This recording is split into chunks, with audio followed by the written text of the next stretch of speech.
పాషా గారు, చంద్రబాబు నాయుడు గారికి ఈ విషయాన్ని తీసుకెళ్లానని ఆ మహిళ చెప్తోంది, ఆ బాధితురాలు చెప్తోంది. ఆ విషయం మనకు తెలియదు, ఈరోజే తెలిసింది. కానీ చంద్రబాబు నాయుడు గారు రియాక్ట్ కాలేదు. పవన్ కళ్యాణ్ గారి దృష్టికి తీసుకెళ్ళింది. నేను అది కూడా పెట్టాను, మీకు స్క్రీన్ పైన చూపించాను. వాళ్ళు వాయిస్ డేకి పంపించింది. డీజీపీ గారికి రాసినటువంటి లేఖ ఇది. డీజీపీ గారికి రాసినటువంటి లేఖ. ఇప్పటి వరకు ఎఫ్ఐఆర్ లేదు, యాక్షన్ లేదు, ఏమీ లేదు. ఇంత జరుగుతూ ఉంటే హోంమంత్రి ఎక్కడున్నారో తెలియదు.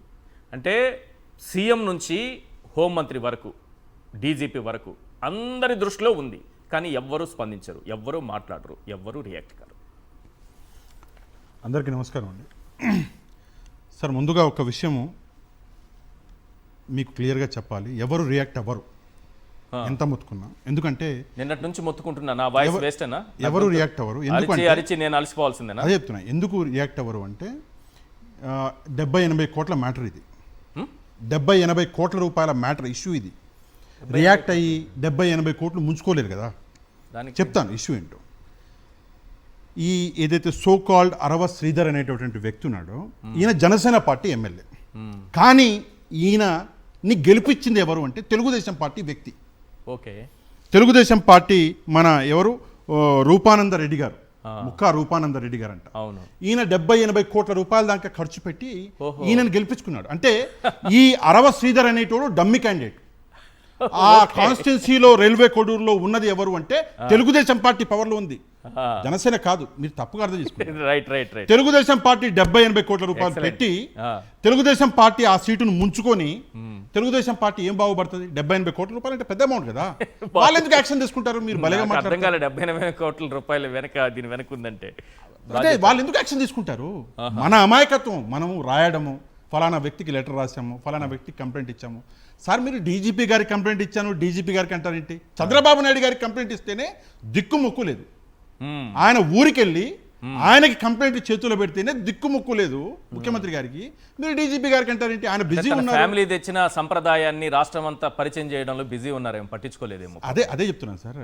ఇక్కడ ఇంకొక విషయం కూడా నేను మాట్లాడాలి. చాలా చాలా డీప్గా మీనింగ్ ఉన్నటువంటి విషయం.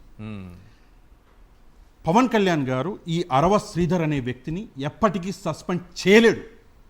దమ్ము ధైర్యం లేదు ఆయనకి. ఎందుకంటే అరవ శ్రీధర్ పవన్ కళ్యాణ్ గారి ఎమ్మెల్యే కాదండి. అరవ శ్రీధర్ ఇస్ టీడీపీ ఎమ్మెల్యే. ఇందాకే చెప్పా మీకు. ఖర్చు చేసిన వ్యక్తి టీడీపీ వ్యక్తి. ఆ పార్టీ డమ్మీ క్యాండిడేట్ ని నిలబెట్టి జనసేనకి ఇచ్చింది. జనసేనకి సీట్ ఇచ్చాము, 21 ఇవ్వాలి, ఈ సీటు మీరు తీసుకోండి, కానీ ఖర్చు మావాడు పెడతాడు, మొత్తం రాజ్యం మావాడు వెళ్తాడు. నువ్వు ఒక డమ్మీ క్యాండిడేట్గా హాయిగా తిరుగు, అమ్మాయిలు ఏమంటావు అనుకో, ఎవరికి ఏం మెసేజ్ పెడతావో పెట్టుకో, ఎవరిని ఎక్కడికి తీసుకెళ్తావో తీసుకో, ఎవరికి ఎక్కడ బండి ఆపి ఏం చేస్తావో చేసుకో. అది కూడా లైసెన్స్ ఇచ్చేశారు. నువ్వు అందులో బిజీ ఉండు. 500 కాదు 5,000 వీడియోలు చేసుకో. పరిపాలన మాత్రం మేము వెనకాల నుండి మేము నడిపిస్తాం. పేరు చెడిపోతే నీది, పేరు చెడిపోతే జనసేనది, మొత్తం పరిపాలన చేసేది మాత్రం టీడీపీ. అంటే మీరు అనేదాన్ని బట్టి నాకు అర్థం కావట్లేదు. చంద్రబాబు నాయుడు గారు ఎందుకు రియాక్ట్ కాలేదంటే ఏం చెప్తారు? రియాక్ట్ ఎందుకు అవుతారండి? చంద్రబాబు నాయుడు గారి నాకు ఎక్కడో ఏదో స్ఫురిస్తోంది సార్. చంద్రబాబు నాయుడు గారి వ్యక్తి 70 కోట్లు 80 కోట్ల రూపాయలు అక్కడ ఇన్వెస్ట్మెంట్ చేస్తే చంద్రబాబు నాయుడు గారు ఎందుకు రియాక్ట్ అవుతారు? సరే, రియాక్ట్ అవ్వలేదు చంద్రబాబు నాయుడు గారు. ఈరోజు పేరు ఎవరు చేరిపోతుంది? జనసేన. అది అసలు మ్యాటర్. అది ఇక్కడ మీరు ఈ మహిళకి అన్యాయం జరిగింది, దీని మీద 100% స్పందించాలి. నిజంగా నేను కొన్ని విషయాలు మాట్లాడొద్దు, కొన్ని పదాలు వాడొద్దు అని వాడతలేను, లేకపోతే నేను కూడా చాలా వాడదాం అనుకున్నా ఈరోజు. ఆ వ్యక్తి నీచుడు, ఇంతే వాడగలం. నీచుడు. ఎందుకు నీచుడు అంటే స్నానం ఎట్లా చేయాలి, ఎట్లా రుద్దుకోవాలని చూపిస్తున్నాడు మనకి. ఆడియో విన్నారా? చెప్తున్నా. చెప్తున్నా ఇంకో అదే ఆడియోలో. అంటే నేను అనకూడదు, చాలా ఉన్నాయి. లేదు, ఒక మాట చెప్తాను.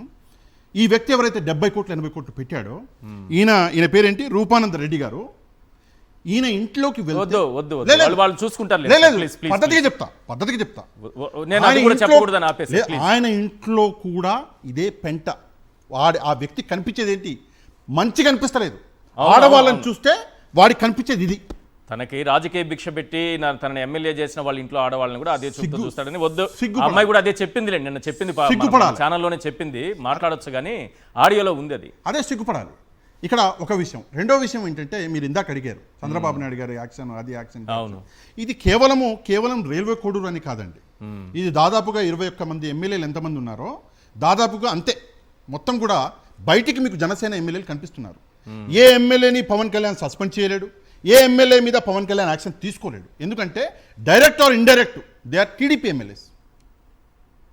ఈ విషయం మనం అర్థం చేసుకోవాలి. Pawan Kalyan and Janasena is a dummy party. Okay, dummy party. కేవలం ఆయన ఏం చేయగలడు అంటే ఎంక్వైరీ చేస్తున్నాము, ఒక ఇద్దరినో ముగ్గురునో పెట్టాము, వాళ్ళ ఎంక్వైరీ రిపోర్ట్ రావాలి. ఎప్పుడో కిరణ్ రాయల్ అనే వ్యక్తి రిపోర్ట్ ఇంతవరకు అందలేదు. ఎక్కడ అంది? మీకు ఏమైనా అందిందా? నాకైతే రాలేదు. మీరు అక్కడ చూసారా? నేనైతే చూడలేదు సార్. మరి నేను కూడా చూడలేదు. ఇంతవరకు అదే అందలేదు. ఈయనకైతే 7 రోజులు టైం ఇచ్చారంట. ఆ 7 రోజులు కాదు, 700 రోజుల కన్నా అందదు. ఏం చేస్తారు? యాక్షన్ తీసుకోరా మరి? ఏం యాక్షన్ తీసుకుంటారండి? ఈయన చేతులు ఏం లేదు. మట్టి ఏం యాక్షన్ కాదు, పక్కన పెట్టండి. నాకు అర్థం కావట్లేదు మీరు ఏమంటున్నారు. పాషా గారు ఒక్క నిమిషం సార్. కిరణ్ రాయల్ అనే వ్యక్తిని వీళ్ళు పక్కన పెట్టామని చెప్పారు కదా సార్. అదే కిరణ్ రాయల్ అనే ఒక వ్యక్తి జనసేన పార్టీ అధికార ప్రతినిధిగా కొన్ని మీడియా సంస్థల్లో, మీడియా ఛానల్స్ ఈ రోజుకి డిబేట్ లో వస్తున్నాడు. కరెక్ట్. డిబేట్ లో పవన్ కళ్యాణ్ గారిని కలిశాడు. కలిసి ముద్దుగా ఫోటోలు దిక్కున్నాడు. అవును. మరి ఆ వ్యక్తి పార్టీలో ఉన్నాడా లేదా ఒకసారి చెప్పాలి.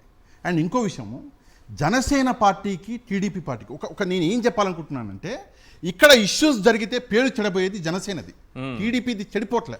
కానీ టీడీపీ క్యాండిడేట్లను కాపాడుతుంది మాత్రం మన జనసేన క్యాండిడేట్లను కాపాడుతుంది మాత్రం టీడీపీ.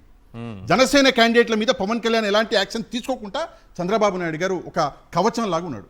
అంటే మీరు, నాకు అర్థం కావట్లేదు మీరు మాట్లాడేది. మీ లైన్ ఎలా ఉందంటే టీడీపీ బినామీ పార్టీ జనసేన అన్నట్టుంది. 110% టీడీపీ బినామీ పార్టీ జనసేన. ఏదో ఒక రోజు పవన్ కళ్యాణ్ గారు స్వతంత్రంగా పెట్టుకున్న పార్టీ, ప్రశ్నించడానికి ఆయన పెట్టుకున్న పార్టీ, నిలదీయడానికి ఆయన పెట్టుకున్న పార్టీ, ప్రజల తరపున పోరాడటానికి ఆయన పెట్టుకున్నటువంటి పార్టీ, మహిళలకు అన్యాయం జరగకుండా చూడటానికి ఆయన పెట్టుకున్నటువంటి పార్టీ. ఆయన చెప్పారు స్వయంగా, నేను కాదు. నాకు మహా టీవీ వంశీ గారు ఒక మాట చెప్పారు.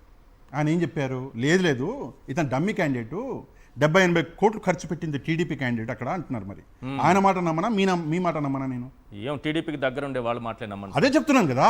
అక్కడ వాళ్ళ ఎల్లో మీడియానే చెప్తుంది ఈ అరవ శ్రీధర్ అనేటువంటి ఒక డమ్మీ క్యాండిడేటు, ఇక్కడ ఈ వ్యక్తిని ముందర పెట్టి వెనకాల మొత్తం రాజ్యం నడిపించేది ఆయన, 70-80 కోట్లు ఆయన పెట్టిండు, ఈయనదేముంది జేబులో నుంచి చిల్లర కూడా తీయలేదు అని చెప్పేసి చాలా గమ్మత్తుగా చెప్పారు వంశీ గారు. ఆ మాట మీరు వినలేదా? ఆయన చెప్పాడంటే ఆయనకు 100% ఉంటుంది ఇన్ఫర్మేషన్. ఆయన ఎల్లో బ్యాచే కాబట్టి ఆయనకి ఎంతో కొంత ఇన్ఫర్మేషన్ ఉంటుంది. ఇంకో మంచి మాట చెప్పాడు వంశీ గారు. ఎందుకని చెప్పేసి ఎలాంటి యాక్షన్ తీసుకోవట్లేదు, తీసుకోవాలి ఇమ్మీడియట్లీ. వాళ్ళ ఎల్లో మీడియానే చెప్తుంది, నేను చెప్పడం ఏంటి? యాక్షన్ తీసుకునే ధైర్యం లేదు.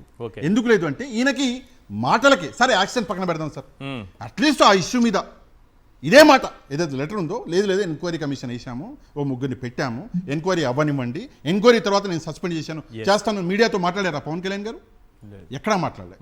ఒక్క విషయం చెప్తాను సార్ చివరిగా, నిజంగా నాకు చాలా బాధేసింది. మొన్న తిరుమల వెంకటేశ్వర స్వామి లడ్డూ ప్రసాదం గురించి, ఇది జనసేన పతనం సార్, ఇది జనసేన పతనం. ఎందుకు అంటే వెంకటేశ్వర స్వామి లడ్డూ ప్రసాదం మీద పవన్ కళ్యాణ్ చేసిన నీచ రాజకీయానికి ఇది ఈరోజు పవన్ కళ్యాణ్కి దొరుకుతున్నటువంటి రిప్లై, వెంకటేశ్వర స్వామి ఇస్తున్నటువంటి రిప్లై ఇది నీకు. ఎందుకు అంటే ఒక వ్యక్తి ప్రతిష్ట సార్, మీ పవన్ కళ్యాణ్ గారి ప్రతిష్ట, పవన్ కళ్యాణ్ గారి కుటుంబ ప్రతిష్టకి భంగం కలిగించారు సోషల్ మీడియాలో పోస్టులు పెట్టి అని చెప్పేసి జనాలని అరెస్ట్ చేసి వందలాది మందిని వేలాది మంది మీద కేసులు పెట్టి తీసుకెళ్లి లో అనేసి కొట్టారు. అవును. నీ ప్రతిష్ట వెంకటేశ్వర స్వామి ప్రతిష్ట కాదా? పోనీ ఈరోజు కోడూరులో గాయపడినటువంటి ఆ మహిళ ప్రతిష్ట కాదా? ఎంత నీచానికి దిగిపోయారంటే సార్ వీళ్ళు, ఈ కూటమి వాళ్ళు. 60 ఏళ్ల వృద్ధురాలు సార్, ఈరోజు చూసిన నేను, నాకు సిగ్గేసింది. 65 ఏళ్ళు, సారీ 60 కాదు, 65 ఏళ్ల వృద్ధురాలు. ఆమెను కూడా వదలలేదు ఒక కార్యకర్త, టీడీపీ కార్యకర్త, ఆమెను కూడా వదలలేదు. ఇంత నీచానికి సార్, చిన్నపిల్ల 5 నెలలు నేను విన్నాను, 65 ఏళ్ళు నేను విన్నాను. దేనికి సార్ నాకు అర్థం కాదు. నీకు అధికారం వచ్చింది, మొదటిసారి గెలిచావు, పవన్ కళ్యాణ్ గెలిచారు, ఆయన ఎమ్మెల్యేలు గెలిచారు, ఎంత బాధ్యతగా పనిచేయాలి. కానీ మీరు ఈ రోజు ఏం చేస్తున్నారు అంటే కేవలము బాధ్యతల్ని పక్కన పెట్టి వీడియోలలో బిజీ ఉన్నారు సార్. అంతా మాట్లాడి నేను ఒక ఆడియో వినిపించాలి సార్, ఒక ఆడియో వినిపిస్తాను, జస్ట్ 1 సెకండ్. యథా రాజా తదా ప్రజ అంటారు, ఇది ఒక సామెత మీరు విని ఉంటారు. రాజా గురించి నేను ఇక్కడ ఒక ఆడియో, ఈ మహిళ ఎవరో మీరే డిసైడ్ చేసుకోండి, నేనేం చెప్పను పేర్లు. had a baby with some lady అంతే.